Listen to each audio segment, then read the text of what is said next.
You're listening to Rocket Night.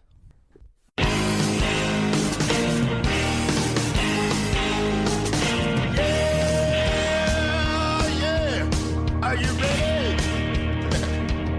Hey, tonight I'm gonna take you on a little trip. We're going down south by the mighty Mississippi. I'm gonna take you to a place where lights never dim. Bring your mother, your brother, and your best friend. I'm gonna show you where they dance out in the street. They'll tell you all about your body heat. I'm not gonna talk about it, just gonna do it.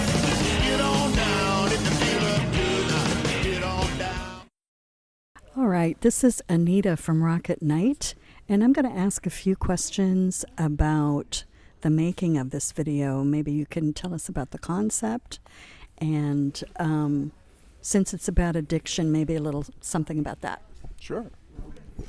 Well, when I originally wrote the song, it was about, with everything going on with the virus, it was my addiction was to get back to normal. You know, I was addicted to the way things were, and that's kind of why I wrote the song. And then when we wanted to make the video, that would be kind of hard to make into a video. So Tommy, the director, was like, "Let's go, let's go outside the box and make it more people's personal addictions, whatever it is." We didn't, narrow it down to one type of thing. It could be anything, personal relationships or drug addiction, or there's so many things out there, and that's kind of what the video is going to portray. But the original song was about my feeling with everything going on, and I was addicted to the way things were normal, and that's what I wanted, and that was my whole reason behind the song. What are some of the ways that you think people can release their addictions, and what are some of these ways that have worked for you? That's a great question. Unfortunately, with everything going on, people are very tense. There's a lot of anxiety going on, and when people, exactly, and unfortunately, people are locked in their homes. We're fortunate to be living here in Florida, where I have friends that live in California, that live in New York, that suicide rates are up because these younger kids, are so used to going to school, they're not, connecting with their friends, and there's more drinking going on, there's more drug addiction. People are going crazy. People need a release, and unfortunately, in some states, they're not getting that. That's why we're very fortunate to live here in Florida. How do you think that the music industry has changed within the past year of the lockdown? It's actually, this week it's been a little bit over a year and a week. So I'm thinking March 13th of last year. So we know that touring is kind of off for right now, and we've just started with concerts in a very limited way. So tell us a little bit more about inside the industry and how that has had to morph into something new. Well, one thing I've noticed when this all started, people were now that were in bands or artists were doing more live streams, because that was the only way that they could get to their audience. There was no other way. Fortunately for us, it was 8 weeks of no shows or anything, but we slowly started getting back in. Venues were opening, but as far as concerts, with bigger national bands, that's not going on. A lot of these venues are opening 20%. People can't survive on that. When you think about what we do, being in a band, we are against social distancing. You want a venue to be packed. You want people right in your face and, exchanging with the band and being, totally into it. That goes against everything that's going on right now. So it's kind of sad right now until things are 100%. These bands that go on the road, even the bigger bands, are not going to be able to survive touring, and they make a lot of their money from touring and merchandise, and we did a few of the live streams, and it's just not the same. You don't get that interaction between the audience and the band. So hopefully soon it'll change over and things will be back to whatever the normal is going to be in 6 months, a year from now. But I know there are concerts going on in the summer. So hopefully, whenever they say, well, social distancing, we played venues where they're, here in Florida, they're packed. That's right out the window. So, that's good for us. But So you can say that when you're playing to a live audience, you've got that personal face-to-face element and the energy from the audience. Do you think that can be carried over in any way through live streaming, like with audience engagement and comments when people are actually watching your live stream and interacting? Has that worked for you at all? I'm going to say no. For me personally, there's some venues that we play up in the Panhandle it's a seasonal place. It's a huge venue. It holds about 1,000 people, and it is from the front of the stage to the back of the venue mobbed, and that is the reason why we love playing there, because there's so much energy from that place. And you just don't get that from live stream, people could type things, but it's, you want to feel that energy from the audience. You feed off of that. You can have some of your greatest shows by just having an amazing audience next to you. If you don't have, I always say, whether you're playing in front of 2 people or 2,000, it's got to be the same performance, because you got to give 110%. But when you have a fired up audience and these people go crazy, we're playing there 4 times this season. I think it's May, June, July, and September. So we're really looking forward to that, because they'll be back to normal up there, and it's going to be crazy. And we've been starving for that for the last year. So we're looking forward to that. That's going to be a fun one. Do you guys have an EP coming out or an album? I know you've been releasing singles like one after the other. What's on the horizon? Well, we did a few of the singles, but we are working with Chuck Lacasian right now. We recorded 4 new songs, so I think we may go down another path and do a full album. It's cool to do the singles, but doing a full album, you really can dig into your music better, and people, you throw out 10, 11, 12 songs. I think it's better than, it's cool to do singles here and there, but eventually you got to put out a full album. And we'll be doing that with Chuck. Chuck is great. He's he's taken our demos and our ideas and just exploded them. Incredible the work he does. He is nonstop. He works 24 hours a day, and I'm like, don't you ever get tired? Yeah, but I think that works in his favor. I really do. When things get back to normal and COVID's over, will you be going on a tour perhaps, maybe across the United States, or doing shows in other areas besides Florida? What we really would like to do right now is, if once nationals get back on the road, we would like to jump on some opening slots. I think that's a better way to go. We did that when we opened for Bon Jovi, for Ted Nugent. I think it's a easier way to get to a lot of people. Jump on these tours. Sometimes these bands have to pay for that. I don't know if we want to go that way, but I think that is the better way to get your music out there. When you tag on to these larger bands that already have followings, that you can hopefully pull some of those people in and make them your fans. You're listening to Rock at Night. My name's Steve Bell, guitar player. I also sing in the band. And thanks for coming down. We appreciate it. Now, the latest single coming out is My Addiction, and Rob just said that it was about addictions. How does this resonate with you, or as far as the song goes, or the subject matter? Well, I think it's kind of staring down your own demons. I think it could be everyone's, if they do have addictions, are different. Some people it's Could be chemical. Some people it could be mental. I mean, it could be a lot of different things. But I think we try and keep it vague, so it can kind of relate to a broader picture, not just, someone with a needle in their arm or something to that effect. But so that's really kind of the whole kind of nucleus of the song. Rob said that he felt that COVID kind of inspired the song.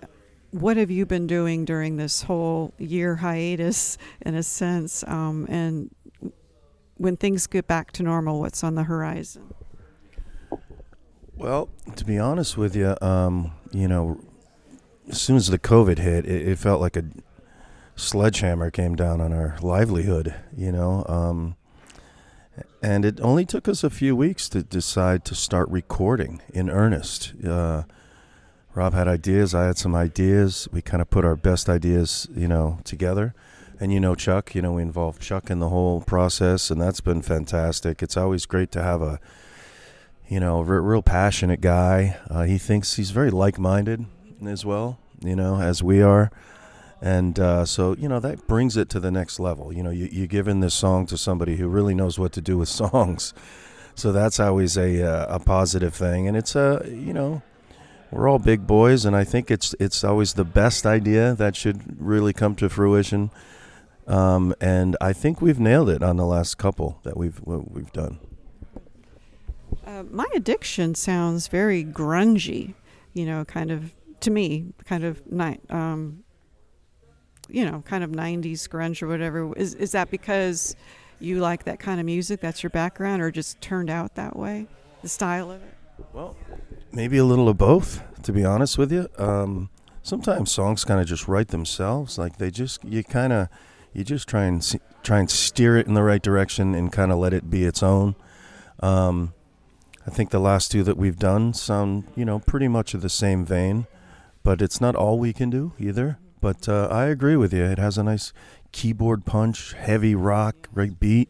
So it does have like that kind of quintessential mixture of, I like the keyboard parts too that, yeah, right. Yeah, melodic, but also, driving, so that's kind of like what we're looking at, and just try and keep it as, you want people to remember it too. You want a hook, so the My Addiction, I think it works well. I do. Most of your songs are all, I'd say, hard driving, fast ballads. Do you guys ever do any? Not a ton of them. I'll be honest with you. Most of it's driving. Not that we're against, mid-tempo songs or anything to that. But, just, kind of four on the floor and, kind of good cruising music, good stuff you can throw in the car. And, just try and keep it upbeat. Do you listen to CDs still and use a turntable? I just got an album, a brand new album, actually. I listen to both. I listen to CDs, but I've been interested again in vinyl. I've bought a couple albums, brand new. They're expensive these days. They're about $25-$30. You get like 8 or 9 songs, and it's a 2-record thing. And they usually put 2 or 3 songs per side. I don't know if you've bought a new record lately, but the quality is amazing because they don't compress the grooves like they used to. Used to get 12, 14 songs on an album. Now it's 2 or 3 songs a side. So the quality is fantastic. I like it because it's when you listen to an album, you kind of commit to listening to something. You're not doing this on your phone. You're not jumping from one thing to the next, So you got to turn your receiver on. You got to put an album on. And then 12 minutes later, you got to turn it over. But that's good exercise, really. I've been working out with my new vinyl.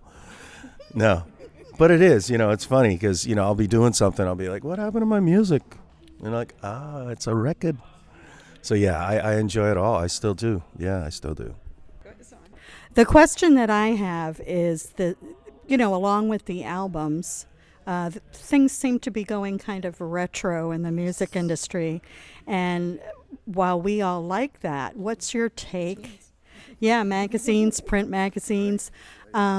What's your take on a lot of the artists starting to experiment with analog? It is a good question. You know, analog got so fantastic just before the CD and digital age came in. You know, the quality was just amazing. As a matter of fact, in this building, there's a couple 24-track, 2-inch players. I think it's great. You know, what it does is it makes you commit. You know, with digital, you can change pretty much anything. You can change the pitch, the speed.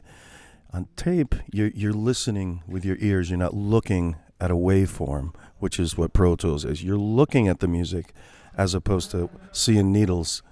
You know, so you're using your ears more, I think, in analog recording than you do in digital.